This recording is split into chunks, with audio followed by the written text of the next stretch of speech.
सबूर number 91 दुरुस्त तलफ़ुज़ के साथ। जो हक़ तआला के पर्दे में रहता है वो कादिर मुतलक के साए में सुकूनत करेगा। मैं खुदावन के बारे में कहूँगा, वही मेरी पनाह और मेरा गढ़ है।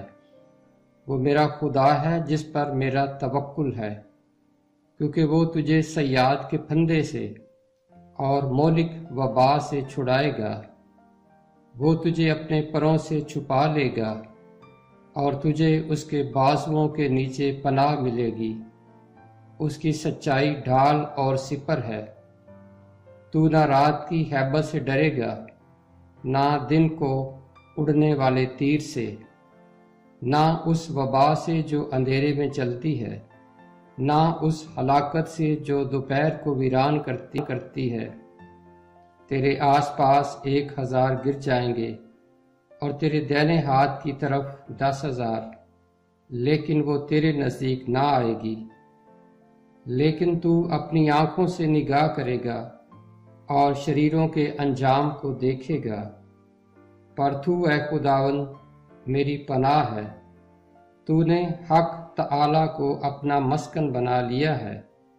तुझ पर कोई आफत नहीं आएगी और कोई वबा तेरे खैमे के नज़दीक ना पहुँचेगी, क्योंकि वो तेरी बाबत अपने फरिश्तों को हुक्म देगा कि तेरी सब राहों में तेरी हिफाजत करें। वो तुझे अपने हाथों पर उठा लेंगे, ताकि ऐसा ना हो कि तेरे पाँव को पत्थर से ठेस लगे। तू शेर बबर और अफ़आ को रौंदेगा। तू जवान शेर और अजदहा को पामाल करेगा। चूँकि उसने मुझसे दिल लगाया है, इसलिए मैं उसे छुड़ाऊँगा। मैं उसे सरफराज करूँगा, क्योंकि उसने मेरा नाम पहचाना है। वो मुझे पुकारेगा और मैं उसे जवाब दूँगा। मैं मुसीबत में उसके साथ रहूँगा। मैं उसे छुड़ाऊँगा और इज़्ज़त बख्शूँगा।